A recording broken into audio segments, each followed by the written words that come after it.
불자로서 고기 먹는 문제에 대해서 논쟁거리가 아니라고 제가 저번 시간에 법문했어요. 대만의 사례를 말씀드릴게요. 대만은 불교 국가예요. 대만의 불자들은 80% 이상이 채식이래요. 스님들이 여행을 가게 되면 무심코 신도들과 같이 승복을 입고 식당에 들어간대요. 식당에서 식당 주인이 거절을 한대요. 이 주인은 스님들에게 고기를 팔아서 본인이 죄를 지을까봐 그래서 거절을 하는 거예요. 어떤 스님은 나 고기 안 먹을 테니까 샤브샤브에 고기 넣지 말고 그냥 채소만 넣고 먹을 테니까 저 밥 먹게 해주세요 해서 먹고 온 경우도 있대요. 우리나라 스님들은 안 드시는 분도 있지만은 제가 듣기로는 드시는 줄 알아요. 그리고 고기 먹는 문제에 대해서 합리화를 하려고 해요. 부처님도 가리지 않았다. 주는 대로 드셨다. 이렇게 합리화를 하는 거예요. 그리고 뭐 오정육, 삼정육 그건 다 방편이었는데 초기 경전에서 그 초기 경전을 예를 들면서 합리화하는 거예요. 우리나라 불교는 대승이에요. 우린 소승이 아니에요. 대승. 대승은 이코르 보살행이라 했잖아요. 보살도를 걷는 대승 불교 국가에서 고기 먹는 문제에 대해서 논쟁이 된다는 게 이해가 안 돼요. 고기를 끊다 보면 정말 자비심이 생겨서 억지로 이거 먹어봐. 내가 100만 원 줄게. 해도 못 먹어요. 안 들어가는데 어떻게 해요? 어느 보살님이 오셨어요. 시댁천도제, 친정천도제 하려고 왔는데 시아버지가 지옥에 있는 거예요. 어떤 지옥? 그 옛날에 그 탈곡기 있죠. 탈곡기 통처럼 생긴 그 통 속으로 영가가 들어가는 거예요. 나올 때는 거의 즙이 돼서 나와요. 물처럼. 그런 지옥에 빠져 있는 거예요. 큰 절에서 천도제도 했대요. 49제도 했대요. 왜 이런 지옥에 빠져 있냐? 그랬더니만 생각나는 게 있대요. 이 며느리가. 시아버지 돌아가실 때까지 냉동실에 개소주를 재워놓고 먹었대. 죽을 때까지. 죽을 때도 엄청나게 고통스럽게 갔대요. 아니 불자가 어떻게 개고기를 먹어요? 절에 다니는 사람은 기본적으로 개고기 안 먹는 게 상식 아니에요? 제가 그랬어요. 그랬더니 그 큰절 주지 스님이 어느 절이라고는 얘기 안 하겠어요. 그 스님이 약으로는 먹어도 된다 했대요. 개소주를. 너무 놀래가지고 어느 스님이에요까지 물어봤어요. 제가.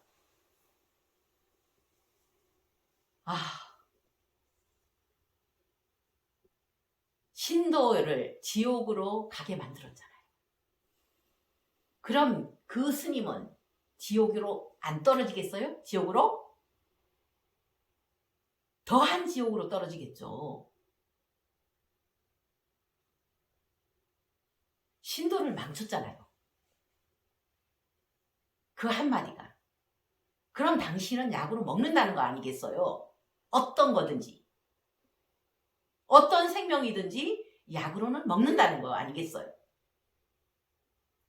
내가 살기 위해서는 다른 생명을 죽인 거 먹어도 된다는 거 아니겠어요? 저 먹지 말아야 될 그 개고기까지. 나중에는 뱀고기까지. 약으로 먹어도 된다 하는 스님들이 여러 명이래요. 부처님께서 경전에 약으로 고기를 먹어도 된다 이런 말씀 하셨어요? 지옥에 떨어지는 그런 말씀이에요. 조심해야 돼요. 스님들은 이 한마디가 신도들을 지옥으로 가게 할 수도 있고 극락으로 갈 수도 있게 만들 수도 있다는 거예요. 저는 이 육식에 대해서 법문을 하면서 여러 이야기들을 많이 주워 들었어요. 이 가까운 절 사례예요.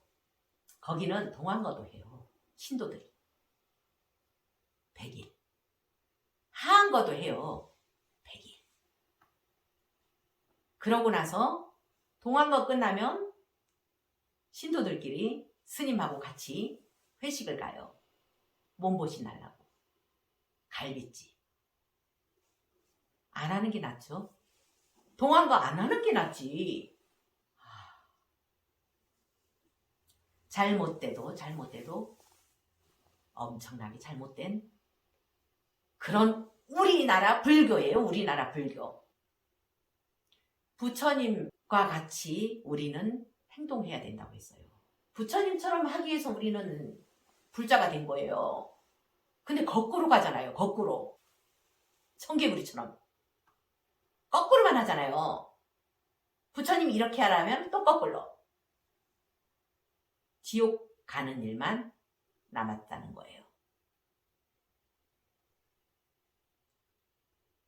불자들이 스님을 망치는 경우도 많아요.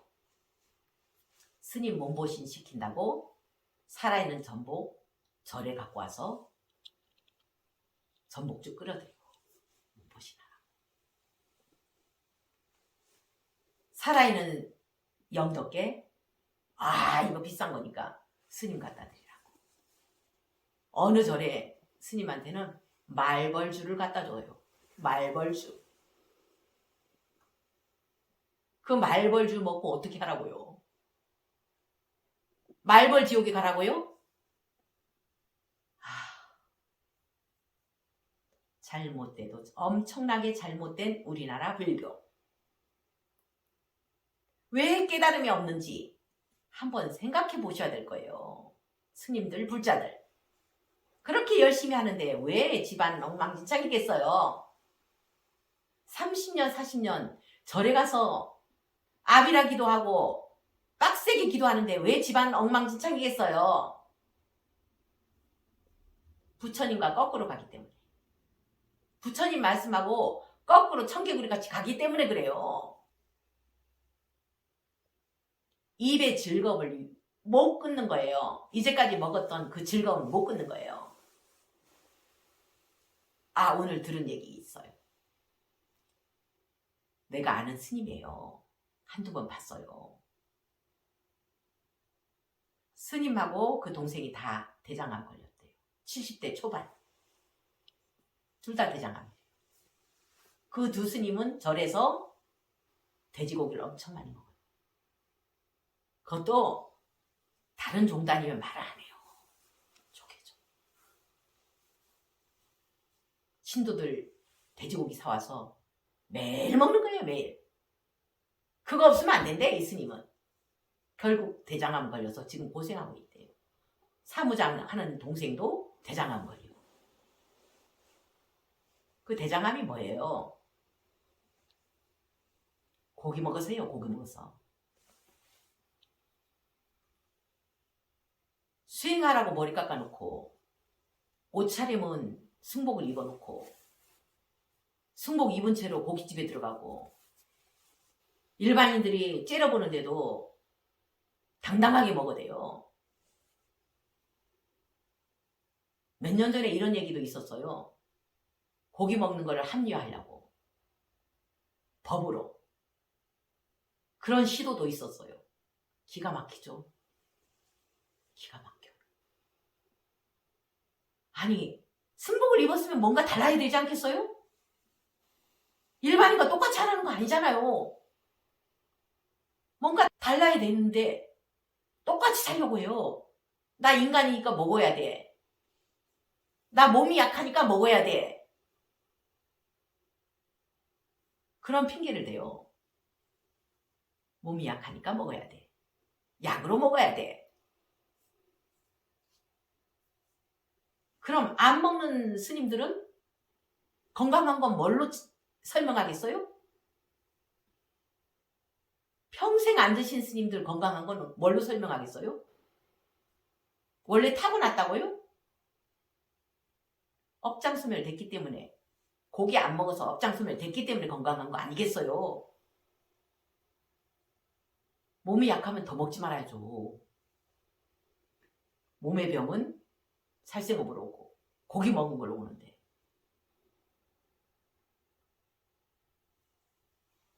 특히 오래 절에 다닌 보살님들, 할매들이 이런 말을 많이 해요. 약으로 먹어도 된다. 스님 건강을 위해서 드세요. 그럼 스님들은 마지못해서 먹는 것처럼 그래요, 내 건강을 위해서 먹어야죠. 건강해야 수행도 잘 될 거 아니에요? 엄만 더 잊어서 수행이 안 돼요? 이치를 모르는 거예요. 몇 년 전에 어느 분이 주지 스님을 여기 모시고 왔더라고요. 이 절 짓기 전에요. 그 스님은 어떤 증상이 있냐? 가끔씩 쓰러진대요. 간질처럼.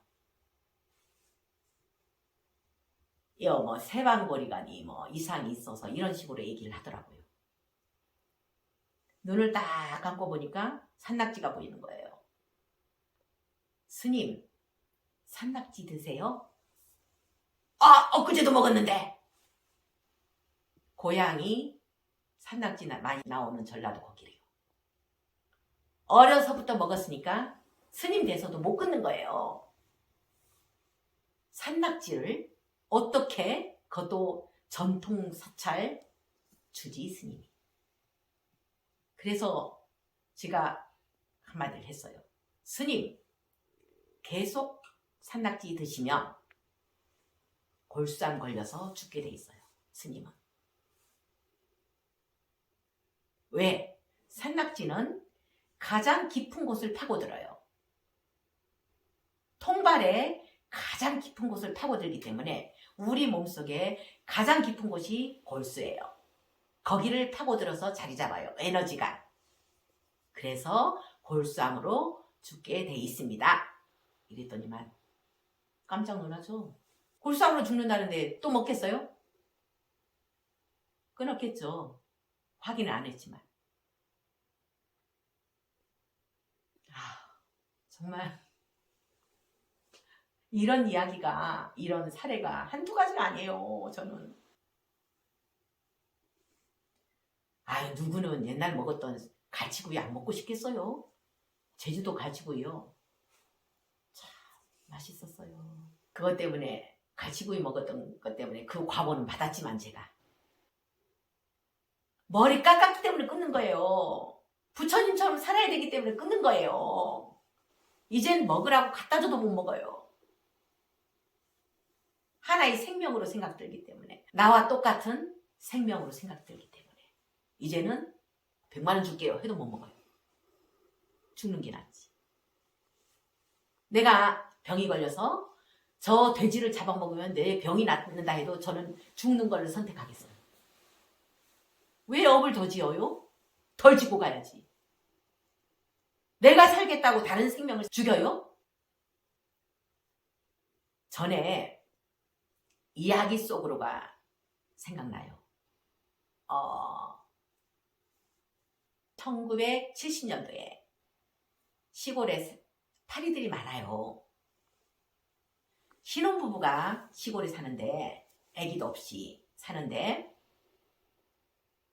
파리가 너무 많으니까 어떤 사람이 두꺼비를 집안에 잡아다 놓으면 두꺼비가 파리를 다 잡아먹는다. 그 얘기를 해줬어요. 그래서 남편은 그날부터 두꺼비 잡아온 거예요. 잡아다가 집안에 놓기 시작했는데 얼마 후에 파리들이 한 마리도 없는 거예요. 어느 날 100년 묵은 두꺼비를 잡아왔어요. 너무 커요. 부인이 그거 놔주라고, 이제는 파리도 없지 않냐, 그거 그거 밖에 가서 놔주라고 했어요. 이 남편은 약으로 쓸 거라고 살아있는 두꺼비를 처마 밑에 매달았어요. 실로 다리 묶어서 거꾸로 딱 매달아놨어요. 그리고 나서 이 두꺼비가 말라 죽었어요. 몇 개월 후에 이 신혼부부가 임신을 했어요. 여자가. 애가 태어났는데 태어난 여자애가 다리에 실자국이 있는 거예요. 묶었던 실자국이. 얘가 처음에는 피부도 깨끗하고 했는데 점점 나이가 들면서 7, 8살쯤 되니까 몸에 울퉁불퉁 두꺼비처럼 튀어나오는 거예요. 뭐 피부 뭐 골육종인가 그래요. 어떤 병명이 있는가 봐요. 그러다가 나중엔 다리에, 손에, 얼굴에까지 그 울퉁불퉁한 게 솟아나는 거예요. 학교도 못 다니고 이 처녀가 나이가 들어서 이제는 사람들 앞에 못 나가는 거예요. 방 밖으로 못 나가는 거예요. 부모님도 돌아가시고 나서 어떤 동굴에, 두꺼비 동굴에 살죠. 음침한데 동굴에 기거하면서 사회복지사가 갖다주는 그 음식으로 연명하면서 살아가고 있었어요. 그러다가 유명한 의사가 왔다는 이야기를 듣고 이 여자가 찾아간 거예요. 의사가 이거 못 고칩니다. 이랬어요. 그 이야기를 듣고 이 처녀는 자살한 거예요. 그 자살한 이야기는 시골 의사의 아름다운 동행이라는 그런 책에 나와요. 그 얘기를 해서 여자가 자살했다고 자책을 하고 있는 거예요. 의사가. 약으로 먹는다고 두꺼비를 처마 밑에 매달았어요. 용서했어요?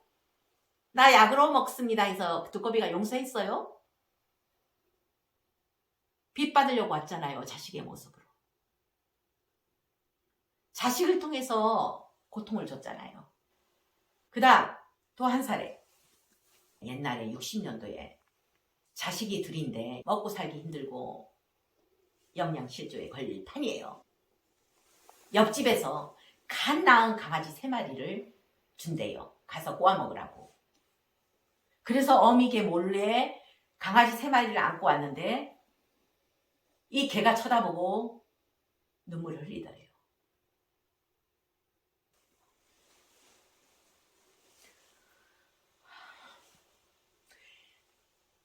모른 척하고 대문을 나서고 그거를 고아서 애들한테 먹였대요. 그러고 나서 자식이 셋 더 태어났대요. 셋 다 장애인, 중증 장애인.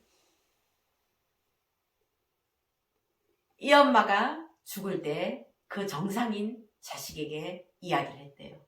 잘못한 거 있다. 네 동생들이 저런 게 바로 그 강아지 3마리를 고아 먹어서 그런 것 같다. 약으로 먹었는데 용서했어요? 용서했어요? 약으로 먹는다고 용서 안 돼요. 옛날 고양이들을 약으로 먹는다고 한 집들이 있어요. 천도체다 보면 그런 집들이 나와요. 고양이 업이 너무 커서, 원한이 너무 커서 자식들 앞길을 망치고 있는 사례들이 많이 나왔어요. 왜 우리나라는 이렇게 이상한 것들을 먹는지 모르겠어요. 약으로 먹어서 용서되는 거 아닙니다. 채식하면 더 건강히 살 수 있습니다. 나이 들면 채식해야 돼요. 왜? 죽을 때 편안히 죽기 위해서. 그 고기 먹은 업이 죽을 때 엄청나게 고통스럽게 만들어요. 죽는 순간에 편안히 죽기 위해서라도 우리는 고기를 끊고 채식을 하도록 노력해 봅시다.